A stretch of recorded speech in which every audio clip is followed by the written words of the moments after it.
께서 오늘 우리에게 가르쳐 주신 말씀은 우리 구약성경 시편 92편 1절부터 5절까지의 말씀입니다. 시편 92편 1절부터 5절까지의 말씀은 제가 가지고 있는 구약성경 871면에 있습니다. 우리 본문이 짧기 때문에 찾으셨으면 다 같이 한 목소리로 우리 합독하시겠습니다. 지존자여 시편금과 비파와 수금으로 여호와께 감사하며 주의 이름을 찬양하고 아침마다 주의 인자하심을 알리며 밤마다 주의 성실함을 베풀미 좋으니이다. 여호와여 주께서 행하신 일로 나를 기쁘게 하셨으니 주의 손이 행하신 일로 말미암아 내가 높이 외치리이다. 여호와여 주께서 행하신 일이 어찌 그리 크신지요. 주의 생각이 매우 깊으시니이다. 아멘. 오늘도 우리 수협에 오신 우리 모든 성도들이 하나님의 은혜가 가득히 넘쳐나시기를 간절히 소망합니다. 저희들이 함께 읽었던 이 시편 92편은 우리 부제에서도 알다시피 안식일의 찬송의 시라 그렇게 붙여져 있습니다. 이 말은 이스라엘 백성들이 안식일 날 하나님의 성전에 올라가며 부를 그런 찬양의 시라는 의미입니다. 안식일은 하나님께서 특별히 구별하신 은혜의 날입니다. 하나님은 6일 동안 열심히 세상 만물을 창조하시고 제7일째에 안식을 하셨지요. 혹 많은 사람들이 오해를 하는 경우가 하나님께서 6일 동안 열심히 일했기 때문에 피곤하셔서 7일째 되는 날은 안식을 하셨다, 쉬셨다 그렇게 생각을 합니다. 그러나 그런 것은 아니지요. 오히려 하나님께서는 창조하신 모든 것을 보실 때마다 기뻐하셨습니다. 특히 우리 인간을 창조하시고는 심히 기뻐하셨죠. 매우 좋았더라 그렇게 말씀을 하셨다라는 겁니다. 그렇기 때문에 안식이라는 것은 하나님이 기뻐하시는 날이고 오히려 우리 사람들에게 복을 주시는 은혜의 날이라는 겁니다. 하나님께서는 우리 인간에게도 역시 안식을 할 수 있도록 안식의 날을 정해 주셨습니다. 하나님께서 6일 동안 열심히 하시고 7일째를 안식일로 정하셨듯이 우리 역시 이 땅에 살면서 6일 동안 세상 가운데서 하나님이 주신 사명을 감당하고 7일째 되는 날은 하나님 앞에 나와 예배하며 하나님을 찬양하며 또 쉼을 얻을 수 있어야 된다는 겁니다. 그래서 안식이라는 것은 결국 하나님의 주권을 선포하는 날인 겁니다. 우리를 만드신 분이 하나님이심을 다시금 확인하는 날입니다. 여러분, 만약 안식일이 없으면 어떤 일이 벌어지겠습니까? 우리는 누가 이 세상을 만드신 분인지를 잊어버리게 될 것이고 우리를 만드셨지만 또한 우리는 그 일 속에서 갇혀서 참된 쉼을 얻지 못하고 살아가야만 할 것입니다. 여러분, 이스라엘 백성들을 한번 생각해 보십시오. 그들이 애굽의 노예로 있을 때에는요, 그들에게는 쉼이라는 것이 없었습니다. 7일이라고 쉬는 것도 없었고요, 또 한 달을 열심히 일해도 특별히 휴가를 주는 날도 없었습니다. 그들은요 매일같이 1년 365일을 쉼 없이 일만 해야 했다는 겁니다. 그러나 출애굽을 통해서 이스라엘 백성들은 참된 안식의 기쁨을 회복하게 되어졌습니다. 하나님의 이 안식일의 율법에 따라서 6일 동안 열심히 일을 하고 7일째 날은 하나님이 우리를 창조하시고 우리에게 은혜 베푸르신 날을 기억하며 감사하며 하나님을 찬양할 수 있었고 또한 그 찬양 속에서 하나님이 우리에게 주시는 위로와 은혜와 복을 회복하게 되어졌다라는 겁니다. 여러분, 우리가 주일을 지키고 하나님 앞에 나와서 예배 드리는 것은요, 하나님 앞에 우리가 무엇인가를 얻기 위해서가 아닙니다. 오히려 그 반대지요. 하나님께서 세상 만물을 창조하신 것에 감사하는 것이고 또한 우리를 이 땅 가운데 존재하게 해주신 그 은혜에 감사하며 주일을 지키고 그 주님의 성전에 올라올 때에 이스라엘 백성들처럼 하나님의 은혜를 감사하며 기뻐하며 찬양해야 한다는 겁니다. 그것이 우리의 목적이 되어야 되는 겁니다. 물론 하나님께서는 주의를 지키고 예배하는 자들에게 은혜와 복을 주십니다. 우리는 주의를 지키고 하나님을 예배함으로써 하나님께서 우리의 왕이 되심을, 우리의 주인이 되심을 다시 한 번 더 선포하는 겁니다. 내가 살아가야 될 이유가 주님께 있음을 인정하는 것이 바로 주님의 날을 지키는 것이고 안식일을 지키는 겁니다. 내가 세상에서 일만 하는 노예가 아니라 하나님의 자녀임을 다시금 확인하는 날이 바로 안식일이고 주님의 날이라는 것이요. 그렇기 때문에 우리가 주님 앞에 나아갈 때는요, 항상 감사하는 마음이 있어야 되고, 또 그 안식일을 우리에게 주시고 하나님 앞에 나와 위로받고 은혜 받을 수 있게 해주신 것에 기뻐하며 찬양하며 하나님 앞에 나아가야 한다는 겁니다. 오늘 저와 여러분이 주님 앞에 나올 때 그런 감사의 마음이 있습니까? 기쁨에 있습니까? 정말로 주님 앞에 나오면서 기분 좋게 흥얼거리며 하나님을 찬양하고 살아가느냐는 겁니다. 혹 그런 마음이 이제 조금 약해졌다면 이제 다시금 말씀을 통해서 하나님이 우리를 왜 창조하셨고 왜 하나님께서 우리를 안식일을 허락해 주시고 주님의 날을 허락해 주셨는가를 다시금 기억하면서 하나님을 찬양하고 주님 앞에 나올 때마다 기쁨이 넘치는 저와 여러분의 삶이 되기를 간절히 소망합니다. 오늘 본문의 시인은 하나님의 성전에 올라갈 때에 그 기뻐하는 모습으로 찬양하며 춤을 추며 하나님 앞에 나아가고 있습니다. 오늘 본문 1절부터 3절인데요. 이 저희들 성경에서는 구분이 되어 있지 않습니다. 하나로 뭉쳐져 있지요. 전체적으로 보면 그렇습니다. 지존자여 시편금과 비파와 수금으로 여호와께 감사하며 주의 이름을 찬양하고 아침마다 주의 인자하심을 알리며 밤마다 주의 성실하심을 베풀미 좋으니이다. 아멘. 오늘 시인은요, 하나님 앞에 올라가면서 자기가 다룰 수 있는 모든 악기를 동원해서 찬양하고 있습니다. 악기가 없는 사람들은 아마 자기의 박수를 치면서 아니면 춤을 추면서 하나님 앞에 기쁨으로 나아갈 겁니다. 왜 그랬겠습니까? 하나님 앞에 나아가는 것이 그만큼 기쁘고 즐겁기 때문이라는 것이요. 특별히 오늘 시인은 아침에 주의 인자하심을 알리며 밤마다 주의 성실함을 베풀미 좋으니이다라고 그렇게 고백하고 있습니다. 이 말은 아침에는 주님의 사랑을 찬양하고 밤에는 주님의 성실하심을 찬양하겠다라는 그런 의미입니다. 한마디로 말하면 하루를 찬양으로 시작하고 찬양으로 마치겠다라는 그 고백이라는 것이요. 그런데 성경에서는 아침은 흔히 형통과 번영을 의미합니다. 그런 반면에 밤은 고난과 역경을 상징하는 겁니다.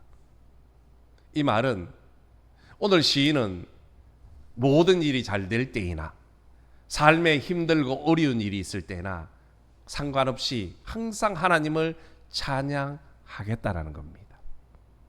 그런데 여러분, 기쁘고 좋은 일, 이 하는 일마다 잘 될 때 찬양하는 것은요, 참 쉬운 일입니다. 우리 민족도요, 노래를 참 좋아하지 않습니까? 가정에 기쁜 일이 있고 마을에 잔치가 있으면, 큰 행사가 있으면 어떻습니까? 마을 좀비들이 나와서 춤추며 다 노래하고 흥얼거립니다. 이것은 어느 민족이나 다 똑같습니다. 그런데 고난이 찾아오고 어려움이 찾아오고 역경이 찾아왔을 때 하나님을 찬양한다는 것은 쉬운 일 아닙니다. 믿음의 사람도 마찬가지입니다.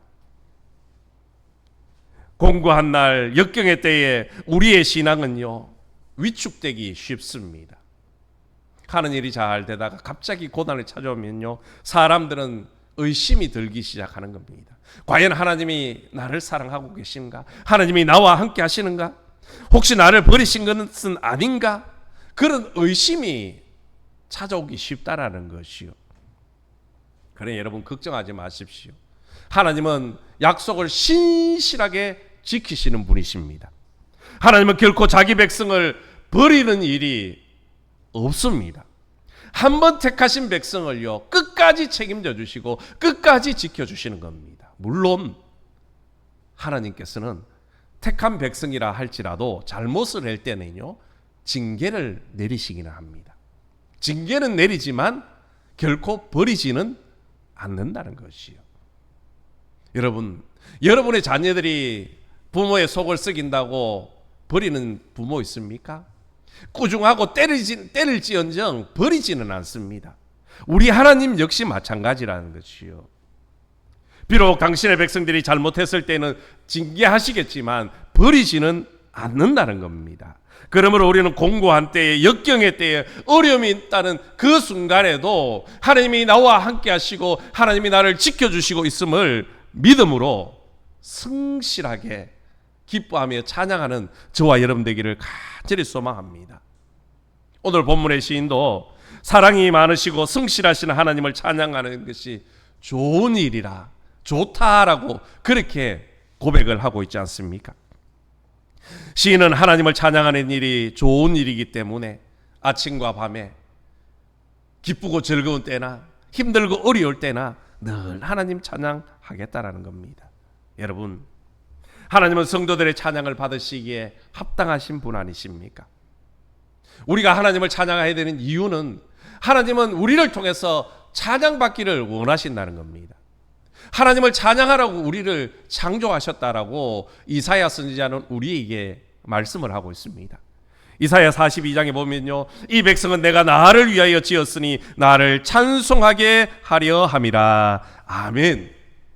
하나님은요, 인간을 창조하신 목적은 물론 하나님의 영광을 위해서도 하겠지만 하나님 찬양하라고, 하나님을 기쁘시게 하라고 우리를 창조하셨다는 겁니다. 그래서 시편 기자는 시편 147편에서 이런 고백을 하고 있습니다. 할렐루야, 우리 하나님을 찬양하는 일이 선함이여 찬송하는 일이 아름답고 마땅하도다. 아멘. 하나님을 찬양하는 일이요, 좋은 일이라는 겁니다. 하나님을 찬양하는 것이 우리 인간이 해야 될 마땅한 도리라는 겁니다. 그런 점에서 우리가 하나님을 찬양하는 일은 좋은 일이고 기쁜 일이고 행복한 일인 것입니다. 또한 하나님을 찬양하게 되면 하나님은 우리에게 반드시 은혜를 베풀어 주시더라는 겁니다. 하나님은 형통한 때에 당신의 인자심을 찬양하면요, 더욱의 형통의 복을 베풀어 주시는 겁니다. 그런 반면에 공고한 때에 하나님의 성실하심을 찬양하면 하나님께서는 우리를 위로해 주시고 그 어려움을 이겨낼 수 있도록 회복의 은총을 베풀어 주시는 겁니다. 그렇기 때문에 하나님을 향한 찬양이 여러분 삶 속에서 한순간도 입술에서 끊어지지 않기를 주님의 이름으로 간절히 소망합니다. 우리가 기쁠 때나 힘들고 어려울 때나 하나님을 찬양하면요, 하나님께서 그 찬양을 통해서 우리를 회복시켜 주시는 겁니다. 기뻐 찬양하면요, 그 기쁨을 배가시켜 주시고, 고난 속에 찬양하면 하나님 그 찬양을 통해서 우리에게 기쁨을 회복시켜 주시는 줄로 믿습니다. 그러므로 저와 여러분이 늘 하나님 앞에 나아갈 때마다, 하나님을 생각할 때마다 찬양하며 기뻐하는 행복한 삶이 되시기를 주님의 이름으로 간절히 소망합니다. 특별히 오늘 시인은요, 우리가 하나님을 찬양해야 되는 이유를 좀 더 구체적으로 설명을 해주고 있습니다. 오늘 본문 4절 말씀입니다. 여호와여, 주께서 행하신 일로 나를 기쁘게 하셨으니 주의 손에 행하신 일로 말미암아 내가 높이 외치리이다. 아멘. 여기 말씀을 가만히 보십시오. 주께서 행하신 일로 나를 기쁘시게 하셨다. 주님이 하신 일로 말미암아 나를 기쁘시게 하셨다는 겁니다. 여러분, 우리 주님께서 행하신 일이라는 것이 무엇일까요? 크게는 두 가지입니다. 바로 세상 만물을 창조하신 거죠. 하나님께서는 세상 만물을 창조하신 목적 중에 하나도 우리 인간을 위해서 창조하셨습니다. 하나님은 세상 만물을 창조하시고 첫사람 아담과 하와에게 말합니다. 생육하고 번성하고 땅을 정복하고 다스리라 그랬습니다. 그 세상 만물을 사람에게 주시기 위하여 창조하셨다는 것이요. 그리고 또 한 가지는요, 창조보다 좀 더 중요하다고 생각할 수 있는데요, 바로 우리를 구원하신 일이라는 겁니다. 하나님과의 관계가 단절되어지고 결국 멸망으로 끝이 나야 될 우리를 하나님께서 당신의 독생자 예수 그리스도를 보내주심으로 말미암아 화목하게 하셨고 죄로부터 구원함을, 자유함을 얻게 해주셨다는 겁니다. 이것이 하나님이 우리에게 행하신 일이라는 겁니다. 다시 말해서 하나님께서는 우리를 위해서 이벤트를 하셨다는 겁니다. 이벤트. 나만을 위해서 이벤트를 하셨다는 거예요. 여러분, 요즘은 각종 이벤트가 많이 있습니다. 좀 과장을 하면요, 현대는 이벤트의 시대라 해도요 과언이 아닐 만큼 여러 이벤트들이 많습니다. 회사에도 이벤트를 하고요, 가게에서도 이벤트를 합니다. 심지어요 식당에도 가보면요 이벤트가 있습니다. 우리 그리스도인들은 술을 잘 마시니까 모르는데요, 어떤 가게에 써붙이지 않는 프랜카드를 보니까요, 소주 한 병 시키면 한 병 공짜. 이벤트 아닙니까 그것이요? 이것뿐입니까? 사랑하는 연인 사이에도 이벤트를 합니다. 배우자를 위해서도 이벤트를 하고요, 자녀를 위해서도, 부모님을 위해서도 요즘은 이벤트가 엄청나게 많이 있습니다.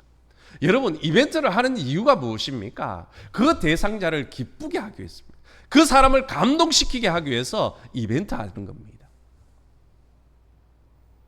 이벤트가 오직 자기 한 사람만을 위해 준비됐다는 사실을 아는 순간 누가 감격하지 않겠습니까?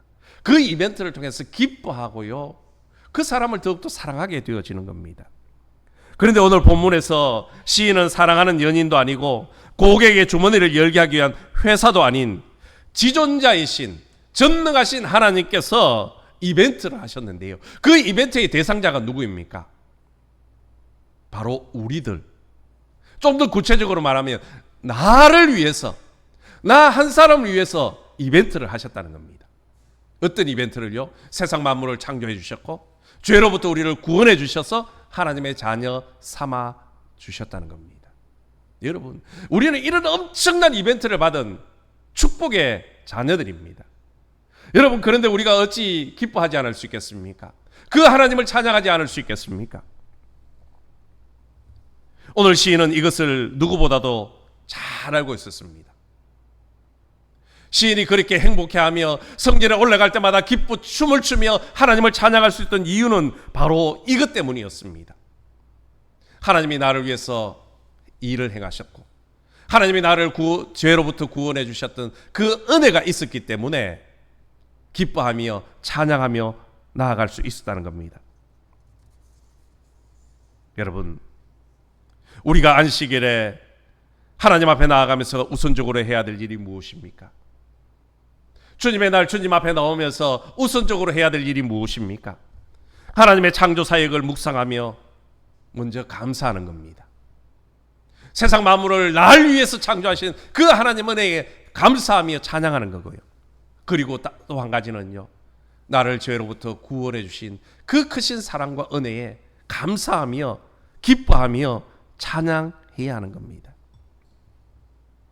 여러분, 오늘 우리가 살아가는 시대는요, 어쩌면 최악의 상황으로 해도 과언은 아닐 것입니다. 이 세상에서 가장 비참할 수도 있고 암울할 수도 있습니다. 희망이 없는 그런 절망의 순간에 오늘 우리가 사는 현실입니다. 하지만 그래도 우리는 잊지 말아야 될 것이 있습니다. 바로 하나님 찬양하는 일입니다. 왜냐하면 그것조차 마지막에 우리를 놀라게 하시고 기뻐 뛰며 노래할 수 있게 만들려는 하나님의 계획 가운데, 하나님의 이벤트 가운데 속해 있기 때문이라는 겁니다. 여러분, 우리 앞에 닥치는 현실만 보면 캄캄합니다. 그것 때문에 하나님에 대해서 함부로 판단하고 또 함부로 원망할 수도 있습니다. 하지만 하나님의 계획을 믿는다면, 하나님이 나를 위해서 이벤트를 준비하고 있음을 확신한다면 우리는 하나님을 의심하지 않을 것이고 원망하지 않을 것이고 오히려 그것을 기대하며 하나님을 찬양하게 되어질 줄로 믿습니다.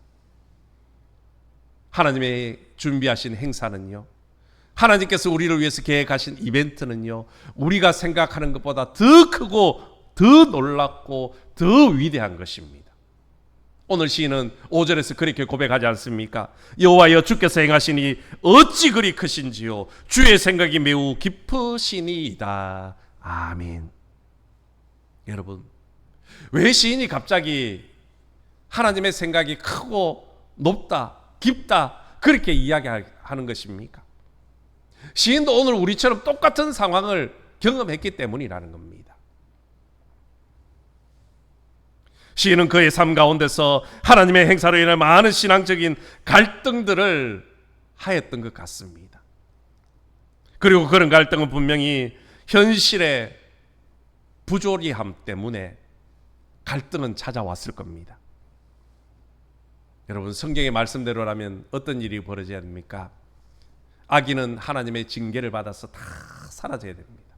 그런 반면에 의인은 하나님의 축복 속에서 늘 번성해야 되지요.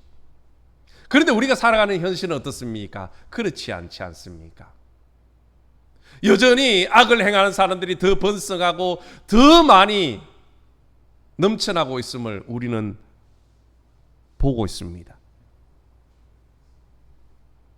이런 현실을 보면요, 성도들은 신앙의 갈등을 할 수밖에 없고요, 오늘 시인도 그런 갈등을 하고 있었습니다. 그런데 시인은 이제 그런 신앙적 갈등에서 완전히 벗어나 하나님을 찬양하겠다, 하나님 찬양하겠다, 그렇게 고백하고 있습니다. 어떻게 해서 시인이 그런 신앙적인 갈등을 극복하고 오히려 하나님을 찬양하는 성숙한 신앙으로 한 걸음 더 나아갈 수 있게 된 것입니까? 그것은 오늘 5절 말씀과 동일한 겁니다. 시인이 하나님의 행사의 위대함과 생각이 깊다라는 것을 체험을 했고 깨달았기 때문이라는 겁니다. 시인은 하나님께서는 놀라운 방법으로 자기를 기쁘시게 한 체험을 통해서 하나님의 일하심, 하나님의 생각이 우리 인간의 일함과 인간의 생각보다 더 크고 더 놀랍다라는 것을 깨달았다는 겁니다. 그래서 오늘 시인은 주께서 행하신 일로 나를 기쁘게 하셨다, 그렇게 고백하는 겁니다. 그렇습니다. 하나님의 일하심, 하나님의 생각은요, 참으로 위대하고 깊습니다.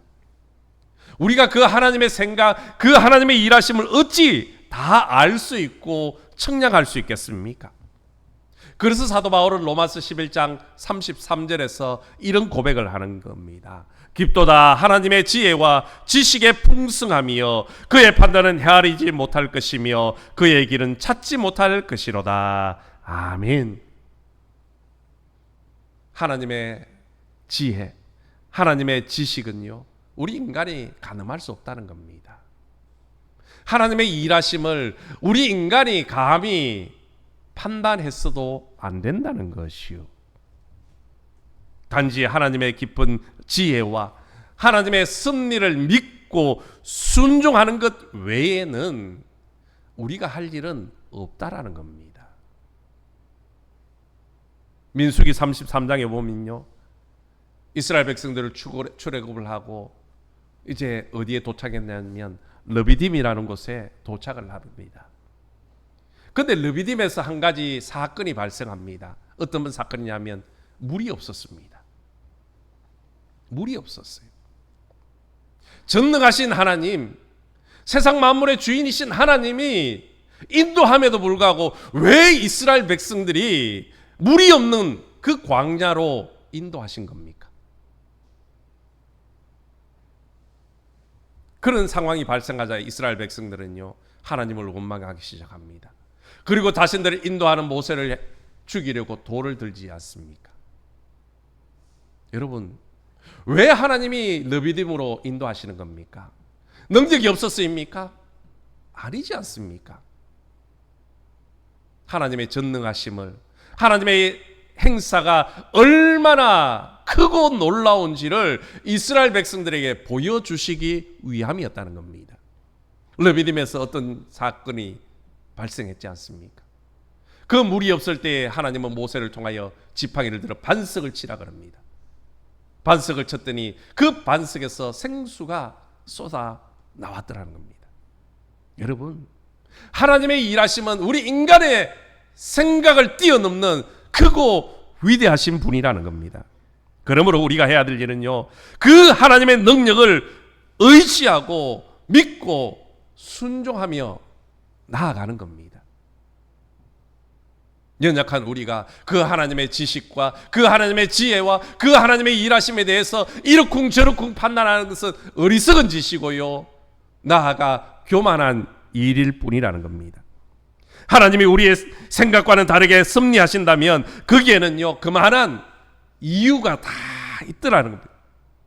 하나님이 생각하시는 또 다른 뜻이 있다라는 겁니다. 우리를 보다 유익하게 하시는 뜻이 있고요, 궁극적으로 선을 이루시려는 하나님의 계획하심이 있다라는 것이요. 그래서 사도 바울은 로마서 8장 28절에서 이런 고백을 하는 겁니다. 우리가 알거니와 하나님을 사랑하는 자고 그 뜻대로 부르심을 입은 자들에게는 모든 것이 합력하여 선을 이루느니라. 아멘. 하나님은 세상 모든 것을 통해서 선을 이루시는 분이시라는 겁니다. 좋은 것만 가지고 선을 이루시는 분이 아니라 때로는 악을 들어서라도 선을 이루시는 분이 하나님이시라는 것이요. 오늘 우리에게 이런 믿음이 있어야 되는 겁니다. 이런 믿음이 있을 때 우리는 그 어떤 환경 속에서도요, 흔들리지 않게 되어지고 당당하게 믿음을 지켜나갈 수 있다라는 겁니다. 사도 바울은 그런 믿음이 있었기 때문에 믿음의 싸움을 끝까지 달려갈 수 있었고, 그 믿음의 끝에서 주님이 주시는 의의 면류관을 받게 된 줄로 믿습니다. 오늘 우리 모두도 그런 믿음을 가질 수 있기를 주님의 이름으로 축복합니다. 그리고 우리의 생각보다 더 깊으시고 우리가 하는 일보다 더 놀랍고 큰 일을 하시는 그 하나님을 의지하며 끝까지 하나님의 섭리를 기대하며 감사하며 기뻐하며 찬양하는 저와 여러분이 되셔서 하나님의 위로하심과 하나님의 놀라운 능력과 은혜와 축복을 날마다 경험하시기를 예수님의 이름으로 축원합니다. 우리 말씀을 생각하며 함께 기도하겠습니다.